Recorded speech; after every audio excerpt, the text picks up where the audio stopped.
Hello నమస్తే, welcome to our channel. ఇప్పుడైతే మనం వచ్చేసామండి విజయవాడలోని నున్నా ప్లేస్కి అయితే వచ్చేసాము. ఇక్కడ వైవిఆర్ ఫార్మ్స్ అని నాటుకోళ్ల పెంపకం అయితే చేస్తున్నారు. ఒక 15 ఏళ్ల నుంచి వెంకటేశ్వరరావు గారు అయితే ఇదే పౌల్ట్రీ ఫామ్ అనేది రన్ చేస్తూ ఉన్నారు. సో వెంకటేశ్వరరావు గారిని అడిగి తెలుసుకుందాము. నమస్తే సార్. నమస్తే. సో ఎలా ఉంది సార్, అసలు ఎలా స్టార్ట్ చేశారు అసలు మీరు? గత 15 సంవత్సరాల క్రితం ఇది నాటుకోళ్ళు వ్యాపారం అనేది స్టార్ట్ చేశానమ్మా. ఫస్ట్ స్టార్టింగ్ కోడి పిల్లలు తీసుకొచ్చి నాటుకోడి పిల్లలు తీసుకొచ్చి ఇవ్వటం, వాటిని మళ్ళీ నేను తీసుకుని మళ్ళీ వాళ్ళు పెంచిన తర్వాత అవి తీసుకుని నేను మళ్ళీ డిస్ట్రిబ్యూట్ చేయటం అనేది జరుగుతూ ఉన్నాము. ఇప్పుడున్న పరిస్థితులు ఏంటంటే చదువుకుని ఖాళీగా ఉండే కంటే కూడా బిజినెస్ చేసుకుంటే రైట్. ఇప్పుడు ఉద్యోగాల కోసం ఎదురు చూసే కంటే నాటుకోడి పెంపకంలో కూడా లాభసాటిగా ఉన్నది. కానీ ఇది చాలా జాగ్రత్తగా చేయాలి. ఇప్పుడు ఏంటంటే నాటుకోళ్ళు పెంపకం అంటే బయట పెరిగే వీటికి చాలా డిఫరెంట్ ఉంటుందమ్మా. ఎలాంటి డిఫరెన్స్ ఉంటుంది? బయట అయితే ఏంటంటే కనీసం 10 నెలలు పట్టింది అది మనకి కోతకు వచ్చేసరికి. ఈ అనుకో 5 నెలలు 6 నెలల్లో రెడీ అవుతాయి అమ్మ, అమ్ముకోవడానికి రెడీ అవుతాయి. 10 నెలలు పట్టింది అమ్ముకోవడానికి, 5-6 నెలల్లో రెడీ అవుతాయి అన్నమాట. లాభాలు ఉంటాయి, లాభసాటిగా ఉంటుంది అమ్మ. చాలా జాగ్రత్త పెంచుకోవాలి. బ్రాయిలర్ 45 రోజులకు వస్తుంది, 5 నెలలు 6 నెలలు పడుతుందమ్మా. ఎలాంటి జాగ్రత్తలు తీసుకుంటారు? ఇప్పుడు పిల్ల వేసిన దగ్గర నుంచి పెద్ద కోసే వాటి వరకు ఏంటంటే ఫస్ట్ 5 రోజులకి లసోట్ అనేది చిన్న పిల్లలకి ఇవ్వాలి. తర్వాత గంబోరో, తర్వాత యాంటీబయాటిక్ అనేది మామూలుగా ఏంటంటే టెట్రాసైక్లిన్ పొడి ప్యాకెట్లు ఇస్తే అది సరిపోతుంది. ఇంజక్షన్లు చేస్తారు, ఈ చేస్తారు అనేది అపోహ.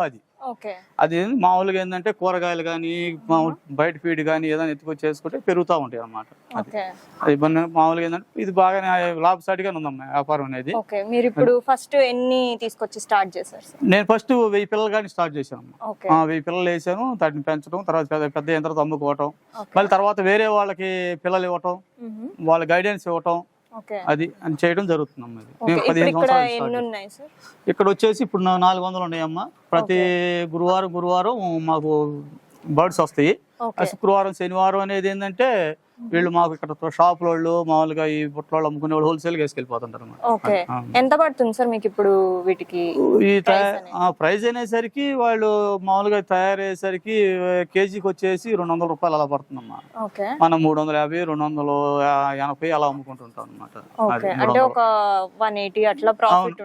అవును, కేజీకి 100 రూపాయలు దాకా ఉంటుందమ్మా, అన్ని ఖర్చులు వెళ్ళిపోను. మీరు వీటికి ఏం ఫీడింగ్ ఇస్తారు సార్? ఫుడ్ వచ్చేసి కంపెనీ ఫీడ్ వేస్తుంటాము. వాటితో పాటు మామూలుగా ఏంటంటే బయట దొరికే ఫీడ్ అది తీసుకొచ్చి చేస్తుంటాం అనమాట. అంటే ఏమేమి వేస్తారు? అది మామూలుగా కొన్ని ఏంటంటే సెంటర్లో మామూలు కూరగాయలు, రైతు మార్కెట్ కూరగాయలు అంటే తీసుకొచ్చి వేయటం, తర్వాత నెక్స్ట్ కంపెనీ ఫీడ్ వేయటం, వాటితో పాటు కలిపేసి సరిపోతుంది అన్నమాట. వీటికి ఎలాంటి జాగ్రత్తలు తీసుకుంటారు? అంటే ఏమైనా హెల్త్ ప్రాబ్లమ్స్ అలా ఏమన్నా? హెల్త్ ప్రాబ్లమ్స్ అంటే మనం బయట వచ్చే వైరస్ మనం కంట్రోల్ చేయలేము. ఇప్పుడున్న పరిస్థితి మన వైరస్ భయంకరంగా వచ్చింది నాటుకోళ్ళకి. ఆ వైరస్ వలన చాలా వరకు నాటుకోళ్ళ పెంపకం రైతులు చాలా నష్టపోయారు. మేము కూడా చాలా నష్టపోయినా కూడా ఏంటంటే అది ఒకసారి అలా వస్తుంది. గత 4 సంవత్సరాల క్రితం వచ్చింది వైరస్, అదే వైరస్ మళ్ళీ ఇప్పుడు వచ్చింది వైరస్. అది ఏంటంటే ప్రతి సంవత్సరం దీనికి లేదమ్మా, బర్డ్ ఫ్లూ అనేది దీనికి లేదు అసలు. నాటుకోళ్ళకి బర్డ్ ఫ్లూ సంబంధం లేదు అసలు. అదేంత అపోహ కానీ అది బ్రాయిలర్ అన్నారు కానీ నాటుకోళ్ళకి అనేది లేదు అసలు. మాకు అప్పుడు చనిపోయి మాకేందంటే నవంబర్ డిసెంబర్లో కంపల్సరీగా వైరస్ అనేది అటాక్ అవుతుంది. అప్పుడు చాలా జాగ్రత్తగా ఉండాలి. నవంబర్ డిసెంబర్లో ఎందుకు ఎలా అటాక్ అయ్యింది అంటే చలి విపరీతంగా ఉండిద్ది. ఆ చలి విపరీతంగా ఉండటం వల్ల ఏంటంటే బ్లడ్ సర్క్యులేషన్ అనేది నాటుకోడికి తగ్గుతూ ఉండిద్ది. ఆ బ్లడ్ ఫ్లాట్ అవడం వల్ల ఏంటంటే కోడి తిరుగుతూనే చనిపోతూ ఉంటుంది అనమాట. అది దాని కంట్రోల్ మనం చేసుకోవాలి. అది చలికాలం అనేది ఏంటంటే షెడ్లకి చలికాలం అనేది లోపల రాకుండా పట్టాలు కట్టుకుంటూ ఉండాలి. తర్వాత వాటర్ లో కూడా వాటర్ శానిటేషన్ ఇచ్చుకుంటూ ఉండాలి వాళ్ళకి రోజు. ఏంటంటే ఆ రోజు చలికాలం అప్పుడు కొద్ది ఫీడ్ తక్కువ ఇచ్చుకుంటూ ఉండాలి. ఫీడ్ తక్కువ ఇవ్వాలి, వాటర్ పెడతా ఉండాలి. రెగ్యులర్ గా ఎలా ఫీడ్ చేస్తారు సార్? మార్నింగ్ వేస్తాము, తర్వాత ఈవినింగ్ ఫీడ్ వాటర్ కానీ మార్నింగ్ ఇస్తాము, తర్వాత మామూలుగా ఈవినింగ్ 2 సార్లు ఇచ్చేది. ఇవి మరి అంటే బయట నుంచి ఇంకేమైనా తీసుకొని వస్తారా, లేకపోతే మీ దగ్గర ఉన్నవే బ్రీడింగ్? బయట నుంచి తీసుకొస్తామమ్మా. మేము పిల్లలు ఇస్తాము. పిల్లలు ఇచ్చిన తర్వాత ఆ పిల్లలు మళ్ళీ రైతుల దగ్గర పెద్ద అయిన తర్వాత మేమే తీసుకుంటాం, బైబ్యాక్ తీసుకుంటాం అన్నమాట. పిల్లలు కూడా మేమే ఇస్తాము. ఏంటంటే పిల్లలు ఎక్కువ శాతం ఏంటంటే తమిళనాడు నుంచి వచ్చింది పిల్ల. మనకి ఈ ఏరియాలో మనకి దొరకదు ఈ పిల్ల. అది తమిళనాడు. అసిలు అసిలే మన దగ్గర ప్రజెంట్ నడుస్తుంది. నడుస్తుందమ్మా. తర్వాత సోనాలి అనేది ఏంటంటే మన ఏరియా తక్కువ, ఆంధ్ర తక్కువ, తెలంగాణ సోనాలి బాగా పోయింది. సోనాలి ఏంటంటే కేజీ 200, కేజీ 300 గ్రాములు అలా వచ్చింది, వెయిట్ రాదు సోనాలి అనేది. ఇది 2.5 కేజీలు 3 కేజీ దాకా వచ్చింది అసీల్ అనేది. అది ఏంటంటే మనకి ఏరియా, మన ఆంధ్ర వచ్చేసి ఎక్కువ శాతం మనకి అసీలే పోతుంది ఇక్కడ, సోనాలి పోదు. అది సోనాలి తక్కువ నడిచింది. ఇంకా ఎలాంటి ప్రాబ్లమ్స్ కానీ ఎలాంటి జాగ్రత్తలు కానీ తీసుకుంటారు సార్ వీటికి? జాగ్రత్తలు అంటే ఇప్పుడు మనం మామూలుగా ఎండాకాలం వేసవికాలం ఇబ్బంది ఏమి ఉండదమ్మా, ఒక చలికాలమే దాని ప్రాబ్లం ఈ కోడి కల్లా. చలికాలం నవంబర్ డిసెంబర్ లో 2 నెలలు కొంచెం జాగ్రత్తగా ఉండాలి, తర్వాత ఇబ్బంది ఉండదు వీటికి. వైరస్ అనేది తొందరగా అటాక్ అవ్వదు.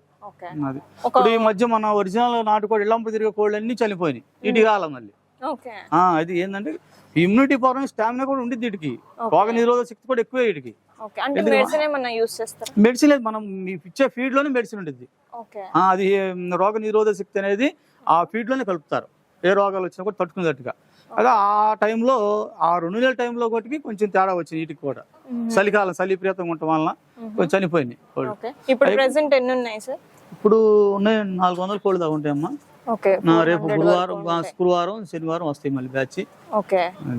మీరే అమ్మి మళ్ళీ అవే రైతులు?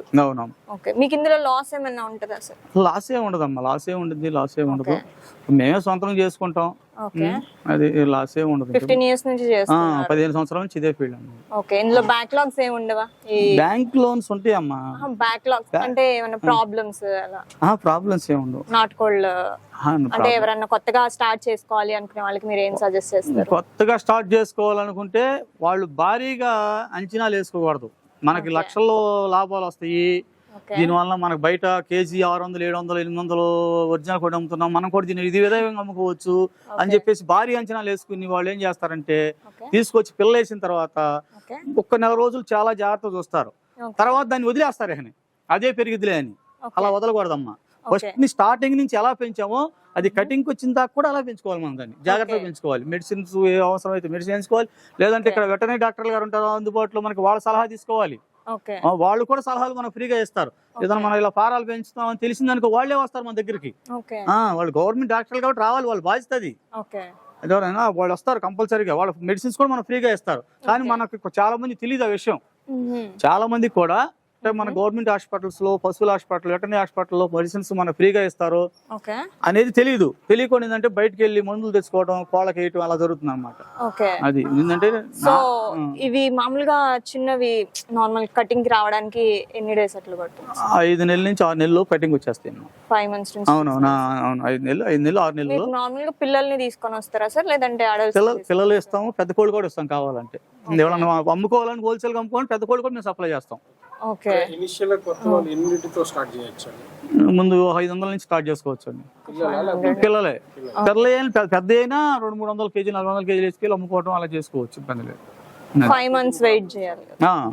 5 నెలలు, చిన్నపిల్ల అయితే 5 నెలలు ఆగాలండి. ఇది అనుకోండి ఇప్పుడు ఈ కోడి ఎత్తుకెళ్ళి అమ్ముకోవచ్చు, వాళ్ళు డైరెక్ట్ తీసుకెళ్ళి అమ్ముకోవచ్చు, డైరెక్ట్ మార్కెట్ లో తీసుకెళ్ళి అమ్ముకోవచ్చు. పెంచుకోవాలనుకుంటే అంటే ఇలా స్టార్ట్ చేసుకోవాలనుకుంటే చిన్న పిల్లల్ని తీసుకొని వెళ్ళి స్టార్ట్ చేసుకోవాలి. అప్పుడు వాళ్ళకి 5 to 6 months టైం పడుతుంది. అవునవును. మార్కెటింగ్ ఇబ్బంది ఏం లేదండి ఇప్పుడు, ఎందుకంటే ప్రజెంట్ వచ్చేసి ఒకప్పుడు ఏంటంటే ఒక 20 years 25 years బ్యాక్ ఏం చేసేవాళ్ళు అంటే ఇప్పుడు అంతా ఏంది మామూలుగా పెద్దలు ఏం చేసేవాళ్ళు దగ్గర నాటుకోడి పెంచేవాళ్ళు. మనకు నాటుకోడికి ఇబ్బంది లేకుండా ఉండేది. ఇప్పుడు నాటుకోడి దొరకడం అరుదైపోయింది. ఇప్పుడు అందరు కూడా వీటి మీద ఆధారపడుతున్నారు. అర్థమైందండి. ఇప్పుడు దానివల్ల ఏంటంటే ఇది లాభసాటిగా ఉంది వ్యాపారం. ఒరిజినల్ కూడా బయట కూడా దొరికింది అనుకోండి, ఇది లాభం ఉండదు, మళ్ళీ దీనికి ఇంట్రెస్ట్ చూపించరు. అది ఇప్పుడు వాటికి డిఫరెన్స్ ఏంటి? డిఫరెన్స్ అంటే ఇప్పుడు మామూలుగా అది 10 నెలలకు వచ్చిందమ్మా, మాంసం కొంచెం గట్టిగా ఉంటుంది, ఇది ఏంటంటే మెతకదనంగా ఉండేది మాంసం, అది అంతే. దానికి దీని తేడా ఏమి ఉండదు. ఇంకా న్యూట్రిషన్ పరంగా దానికి దీనికి ఏం తేడా ఏమి ఉండదమ్మా. కాకపోతే ఏంటంటే అది 10 నెలలు 12 నెలలు ఉండిద్ది. ఇది బయట తిరిగే కోడి కాబట్టి ఇదేంటంటే మన ఫారంలో పెంచుతాం కదా, కొంచెం అది కొద్దిగా మెత్తదనం ఉంటుంది ముక్క, అది గట్టిదనం ఉంటుంది. దీనికి లైఫ్ స్పాన్ ఎన్ని ఇయర్స్ ఉంటుంది సార్? ఇది వచ్చేసి ఉండిద్దాం 2 సంవత్సరాల దాకా ఉంటుంది. 2 years ఉంటుంది కంపల్సరీ. వాటిని కొనే వాళ్ళు వినియోగదారులు ఎక్కువ కదా, అవునవును. జనాల్లో ఎలాంటి అవగాహన? కొనేవాళ్ళు ఎక్కువ అంటే ఇప్పుడు మళ్ళీ 100 రూపాయలు 120 రూపాయలు కూడా దొరుకుతుందండి మార్కెట్లో. ఇప్పుడు ఇది మాంసం వచ్చి 500 రూపాయలు, ప్రతి వాళ్ళు కొనలేరు కదండి. సామాన్య మనోడు కొనాలంటే 500 పెట్టి ఆడుకుంటే 150 రూపాయలు 200 కదా బ్రాయిలర్ మాంసం, ఆ విధంగా దానికి అలవాటు పడిపోయారు జనాలు. 40 రోజులు 35 రోజులు కూడా తెస్తున్నారు ఇప్పుడు బ్యాచ్, ఆ విధంగా అన్నమాట. ఇదే హెల్దీ అంటారు. ఇది 1 కిలో ఇప్పుడు ఎంత పడుతుంది? 500 రూపీస్ కేజీ మాంసం. 500 రూపాయలు మాంసం అండి. ఇక్కడ వచ్చి తీసుకుంటారా? పెడతాయండి, ఎగ్స్ కూడా పెడతాయి, గుడ్లు కూడా పెడతాయి. మన బ్యాచ్ గుడ్లు పెట్టే బ్యాచ్ కూడా వేసాం శివపారంలో, అయిపోయినాయి. ఉన్నాయండి, గుడ్లు కూడా ఉంటాయి మన దగ్గర. అవి ఎంత ప్రైస్ పడతాయి? అది 15 రూపాయలు అలా అమ్ముతాం, హోల్సేల్ అయితే 12 రూపాయలకి ఇస్తాం గుడ్డు. ఎన్ని ఎగ్స్ మేము రోజుకి వచ్చేసి 200-300 ఎగ్స్ కూడా అమ్మామండి ఇక్కడ. ఐ మీన్ ఒక్కొక్క హెన్ను ఎన్ని పెట్టగలరు? ఒక్క గుడ్డు పెట్టిందండి రోజుకి వచ్చేసి. అది మామూలుగా అది BV380 అని చెప్పేసి అది 366 రోజులు గుడ్లు పెడతానే ఉండేది. అది BV380 అనేది. కాకపోతే మధ్య మధ్య ఒక రోజు 2 రోజులు గ్యాప్ ఇస్తా ఉండేది, తర్వాత కంటిన్యూషన్ పెడతానే ఉండేది అది గుడ్లు అనేది. ఇది అనుకోండి 15 రోజులు 20 రోజులు గ్యాప్ వచ్చేది వీడికి అసలుకి, మళ్ళీ తర్వాత మళ్ళీ కంటిన్యూ అవుతా ఉండే ఎగ్స్. ఇవి కూడా రోజుకి ఒకటి? రోజు కూడా పెడతాయి. కాల్ చేసింది సార్, మాకు తెలియదు, మేము రావాలనుకుంటున్నాం ఈ రంగంలో, మీరు కొంచెం మాకు సపోర్ట్ గా ఉండి కోళ్ళు పిల్లల కాడ నుంచి వీటికి తీసుకొని జాగ్రత్త మీరు అందిస్తారు. నేను గత 5 years బ్యాక్ నేను తెలంగాణ, కథపల్లి, కరీంనగర్, వరంగల్, హైదరాబాద్ మొత్తం ఆ ఏరియా కూడా YVR నాటుకోళ్ళ ఫారం అంటే పని పేరు ఉందండి. అందరికి నేను సప్లై చేసాం. అయితే ఏంటంటే రైతులు తెలియనప్పుడు నష్టపోయారు బాగా.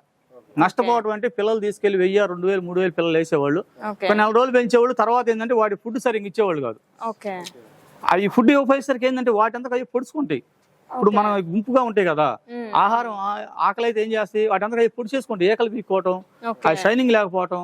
దానివల్ల ఏంటంటే రైతులు ఆ కోడి అమ్ముకోలేక లాస్ అయిపోయి ఆ విధంగా కోడి పిల్లలు వేయటం, నాటుకోడి పిల్లలు వేయటం అనేది చాలా మంది ఆపేశారు. అది దానివల్ల ప్రాపర్ ఫీడింగ్ ఇవ్వాలి, కరెక్ట్ కంపల్సరీగా డే బై డే మనం డైలీ వాటిని చూసుకుంటా ఉండాలి ఎప్పటికప్పుడు. వాళ్ళు ఏంటంటే చేస్తారు, వదిలే ఒక 4 రోజులు జాగ్రత్త చూస్తారు, అది ఒక ఇదిగా. తర్వాత వాటిని వదిలేస్తారు, అయ్యే పెరుగుతాయి అని. అవి ఎలా పెరుగుతాయండి? ఇప్పుడు బయట తిరిగి అయితే ఎవరు తిని బతుకుతుంది బయట, మనం ఎత్తినగా తినేది. అది అందుకని వాళ్ళు షెడ్ మనం భారీ ఖర్చు పెట్టుకోవడం ఏం అవసరం లేదండి. ఈ నాటుకోళ్ళకి సింపుల్ గా వేసుకోవచ్చు. మినిమం 1,00,000 రూపాయలతో కూడా షెడ్ వేసుకోవచ్చు మనం. 1000 కోళ్ళు 1000 పిల్లలు పెంచుకోవాలి, 1,00,000 రూపాయలు కూడా షెడ్ సింపుల్ వేసుకోవచ్చు. షెడ్లు భారీ బడ్జెట్లు పెట్టి లక్షల బడ్జెట్లు పెడితే లాస్ అయిపోతాం. మళ్ళీ సింపుల్ బడ్జెట్లు పెట్టుకోవచ్చు. ఈ ఎండాకాలం ఏంటంటే చుట్టూ పారాలని చుట్టూ నీళ్లు వాటర్ కొట్టుకోవాలండి, కంపల్సరీ వాటర్ కొట్టుకోవాలి. లోపల ఏదన్నా మధ్యాహ్నం 1 గంట 2 టైంలో లోపల పారంలో కూడా లైట్ గా నీళ్లు కొలటం వల్ల ఏంటంటే ఆ మట్టి అంతా కొలగ తీసేస్తాయి పైకి. అది కొంచెం చల్లదనం కూడా కోడికి. మా చోట పారాలు మధ్యాహ్నం చల్లగా నీళ్ళు కొట్టేసాను నేను. అది ఆ మట్టి అక్కడ పడుకుని ఏం చేస్తా గెలికేస్తాయి, అంత మట్టి అంతా తీసి పైకి వేసుకుంటేది. అది ఆ విధంగా ఏంటంటే ఇబ్బంది లేకుండా ఉంటుంది అనమాట. అయ్యి అసలు ఇంత పాములు అనేది ఏమి ఉండదండి. ఒట్టి మాటలు పాములు ఎక్కడికైనా వస్తాయండి. కోళ్ళు లేని సాటి పాములు రావట్లా, ఇళ్లలోకి వెళ్తాయి తాసు పాములు. అవునా కాదండి? పాములు అన్ని సార్లు వెళ్తాయి కదా, కోళ్ళు ఉండే సాటి రావాలని ఏముంది? కోళ్ళు లేని సాటికి వెళ్తా పాములు. ఇవన్నీ ఒట్టి మాటలండి. పాములు వస్తాయి, అవి వస్తాయి, ఇవి వస్తాయి అంటారు కానీ ఏముండదు అక్కడ. అది ఇంకా ప్రాబ్లమ్స్ ఏమి ఉండవు సార్? ప్రాబ్లమ్స్ ఏముండవు, మంచి లాభసాటిగా ఉండిద్ది. చదువుకుని ఖాళీగా ఉండే కంటే, ఉద్యోగం కోసం ఎదురు చూసే కంటే ఇలాంటి నాటుకోళ్ళ ఫారాలు పెట్టుకుంటే మినిమం ఎంత వాళ్ళ జీతం వాళ్ళు సంపాదించుకోవచ్చు. అది పొద్దున పూట 1 గంట, సాయంత్రం 1 గంట కష్టపడితే చాలు. తీసుకుంటానండి, కంపల్సరీ తీసుకుంటాను. ఇన్ని కోళ్ళు ఏం కాదు, మేము తీసుకుంటాం, లేదంటే పక్కన వాళ్ళకైనా ప్రిఫర్ చేస్తాం. అవునవును చేపిస్తాం, అవును సపోర్ట్ ఉంటాం. మేము సపోర్ట్ ఉంటాం. తర్వాత మనకి ఎలా చేయాలి ఏంది అనేది కూడా ఎప్పటికప్పుడు ఫీడ్బ్యాక్ ఇస్తా ఉంటాం, ఎలా పెంచాలి ఏంది అనేది కూడా. Okay sir. ఓకే, చూసారు కదండి, వెంకటేశ్వరరావు గారు ఇంత ఇన్ఫర్మేషన్ అయితే ఇచ్చారు మన నాటుకోళ్ల పెంపకం గురించి. మీకు కూడా బల్క్ లో కానీ ఎలా అయినా ఆర్డర్ చేసుకోవాలి అనుకుంటే కనుక మన స్క్రీన్ కింద నంబర్ అయితే స్క్రోల్ అవుతూ ఉంటుంది, ఆర్డర్ చేసుకోవచ్చు. Thank you.